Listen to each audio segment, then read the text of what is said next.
In the pre-dawn darkness of a defeated Germany, inside the cold, stark walls of Nuremberg Prison, history was about to witness a grim form of justice. The Second World War was over, but for the men who designed its horrors, a final, terrible reckoning was at hand. 10 of the Third Reich's most powerful figures, men who had commanded armies, twisted nations to their will, and presided over unimaginable slaughter, were condemned to die. One among them, a man whose arrogance and ambition made him the diplomatic face of Nazi aggression, was slated to be the first to face the hangman. He was the former foreign minister, a man who had toasted pacts with dictators and greased the wheels of war. His name was Joachim von Ribbentrop, and his end would be a chilling postscript to a life of calculated evil. This is the story of his final, terrifying hours. At 1:11 a.m. on October 16, 1946, the doors to the execution chamber at Nuremberg Prison swung open. The first to enter was Joachim von Ribbentrop, the once arrogant foreign minister of the Third Reich. His unsteady walk to the gallows was a facade, a final act of defiance before his life came to a brutal, slow end. What happened over the next 18 minutes would be a grim and clumsy conclusion to a life built on aggression and lies. This is the step-by-step story of those terrifying final moments.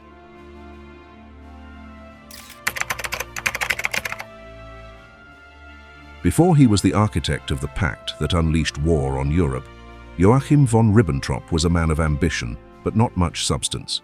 Born Ulrich Friedrich Wilhelm Joachim Ribbentrop in 1893, his early life was pretty unremarkable. A skilled polyglot, he spent time in Canada and the United States before returning to Germany for the First World War. He served, earned an Iron Cross, and ended the war in Turkey, where he befriended an officer named Franz von Papen, a connection that would change his life. After the war, Ribbentrop found his footing not in politics, but in business, becoming a salesman for French champagne. His real climb, though, came through social maneuvering. In 1920, he married Annelies Henkel, daughter of a wealthy wine producer, which gave him money and access to high society. Still, he wanted prestige. And then he did something that tells you everything you need to know about his character. In 1925, he persuaded an elderly relative to adopt him, just so he could legally add the aristocratic von to his name. He was now von Ribbentrop, a man who, as his rivals would later sneer, had bought his name and married his money. He met Adolf Hitler in 1928 and was completely mesmerized. He joined the Nazi Party in 1932 and made himself indispensable, understanding that Hitler valued his supposed worldliness. Ribbentrop's method was simple. Whatever Hitler said, he echoed with furious agreement. A subordinate later recalled his tactic. When Hitler said grey, Ribbentrop said black, black, black. His Berlin villa became the secret spot for the talks between Hitler and Franz von Papen that led to Hitler becoming Chancellor in 1933. Ribbentrop had greased the wheels for the Nazi seizure of power, and he was rewarded. Hitler made him a foreign policy advisor, bypassing the professional diplomats. Other senior Nazis couldn't stand him. Joseph Goebbels famously wrote in his diary, "Von Ribbentrop bought his name, he married his money, and he swindled his way into office." But only Hitler's opinion mattered. He negotiated the 1935 Anglo-German Naval Agreement, a huge diplomatic win that sanctioned German rearmament. In 1936, he was made ambassador to Great Britain, but the job was a disaster. He offended his British hosts with his constant Nazi salutes and arrogant attitude, and he developed a deep hatred for Britain when its leaders wouldn't bow to his will. He left in February 1938 to become what he'd always wanted, Reich Foreign Minister. Now, with Hitler's full support, the champagne salesman with a borrowed name was ready to help plunge the world into darkness.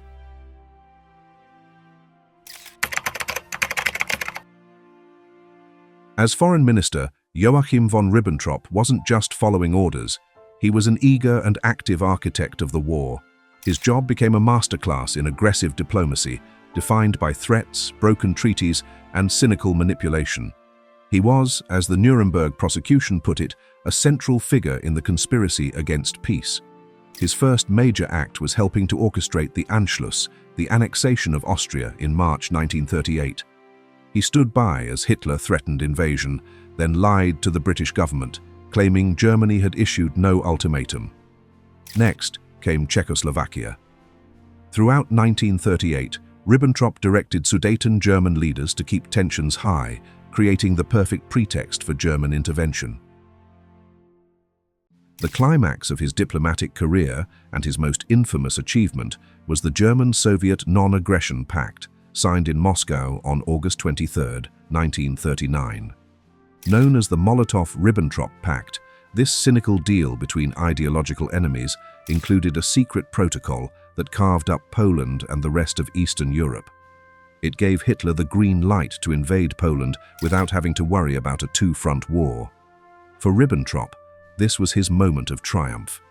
He had delivered the diplomatic coup that made the invasion possible, an act that triggered the Second World War just 1 week later. But his crimes went far beyond starting a war. As Germany occupied huge parts of Europe, Ribbentrop's Foreign Office became deeply involved in war crimes and the Holocaust.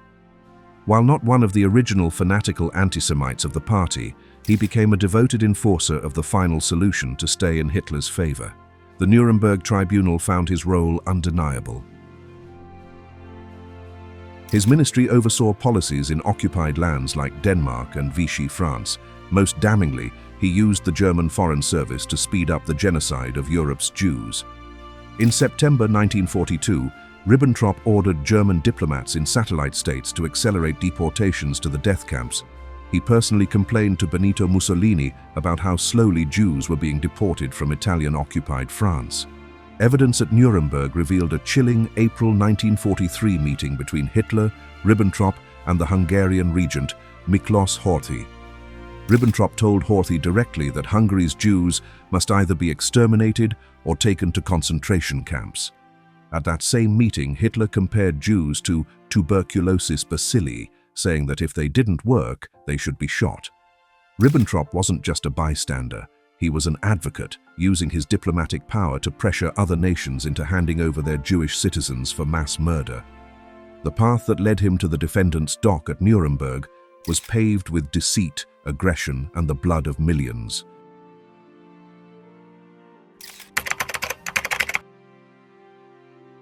As the war he helped start turned against Germany, Joachim von Ribbentrop's influence evaporated. Hitler, who once valued his advice, now mostly ignored him. Ribbentrop had reportedly opposed the 1941 invasion of the Soviet Union, a move that shattered his diplomatic masterstroke and ultimately doomed Germany.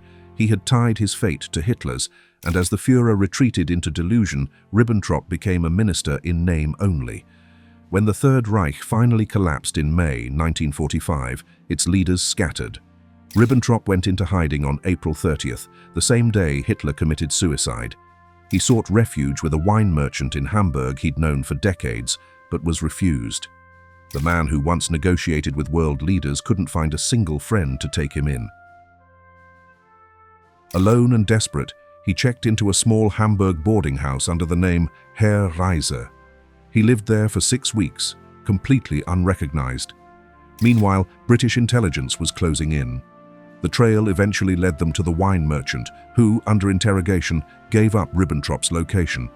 On June 14, 1945, British soldiers entered the boarding house and found the former foreign minister lying in bed in his pajamas. He surrendered immediately, speaking the perfect English he was once so proud of. "The game is up," he reportedly said. "I congratulate you." He seemed almost relieved. He had a poison vial on him but surrendered it without a fuss. He also had several delusional letters, including one addressed to Vincent Churchill and another to Field Marshal Montgomery, pathetically requesting an interview. He told his captors he had planned to hide until things calmed down, hoping to eventually get a fair trial. That trial was waiting for him, but it wouldn't be the one he imagined. His journey to the gallows had begun.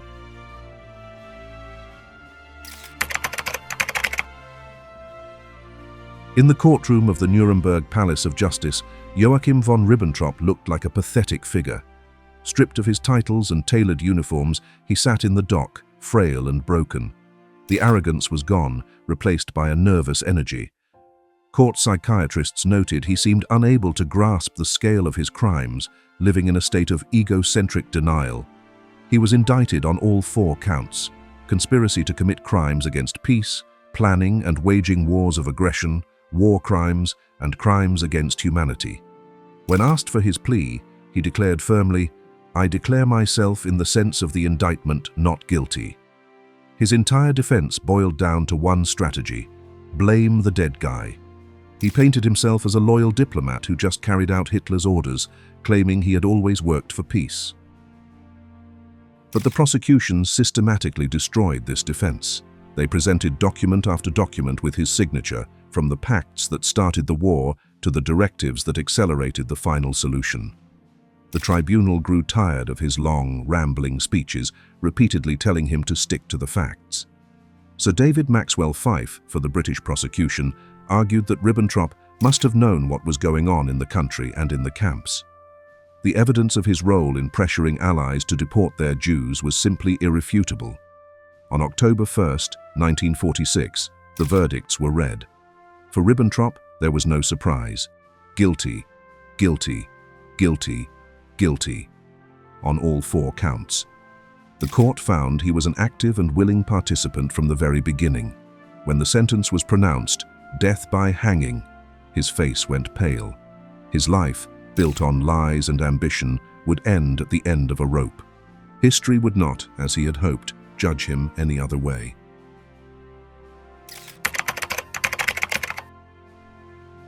The hours before the executions were heavy with tension. The condemned men got a final meal of sausage and potato salad. The schedule was thrown into chaos when Hermann Göring, who was supposed to hang first, committed suicide with a hidden cyanide capsule just before 11 p.m. With Göring gone, the order was changed. Joachim von Ribbentrop was now first. At 1:11 a.m. on October 16, 1946, the gymnasium door opened and a pale, tense Ribbentrop was led inside.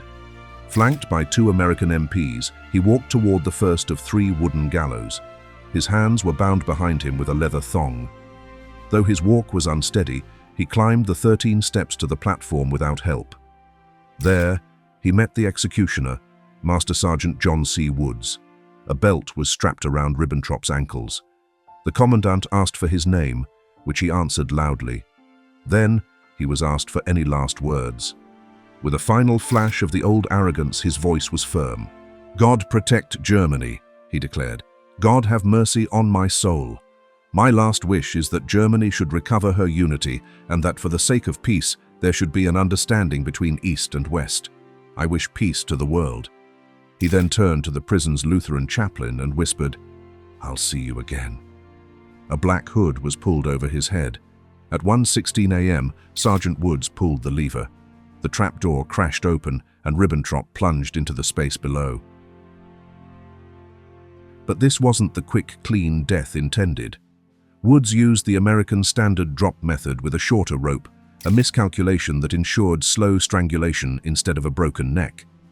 The execution was botched. While Ribbentrop was still dying, the next prisoner, Wilhelm Keitel, was brought into the room. Keitel's own death would take even longer. Finally, at 1:29 a.m., an American army doctor and his Soviet counterpart stepped behind the black canvas curtain enclosing the gallows base. A few moments later, they emerged. Joachim von Ribbentrop was officially pronounced dead. His terrifying final minutes were over. It wasn't swift justice, but a slow, brutal end to a life that had caused so much suffering. The grim work in the Nuremberg gymnasium continued for another 2 hours until all 10 men were hanged. Afterward, the bodies of Ribbentrop, his 9 fellow criminals, and the suicide Göring were taken to a crematorium in Munich. To prevent their graves from becoming neo-Nazi shrines, their ashes were secretly scattered into the Isar River. There would be no final resting place for the architects of the Third Reich. The story of Joachim von Ribbentrop is a chilling look at the corrosive nature of ambition. He was a man of superficial talents who clawed his way to power not through brilliance, but through shameless sycophancy and a total lack of a moral compass. He attached himself to a monstrous ideology and, desperate to prove his worth, became one of its most critical enablers. His terrifying, prolonged death on the gallows is a grim footnote to the era he helped create. The botched execution was a clumsy and brutal affair,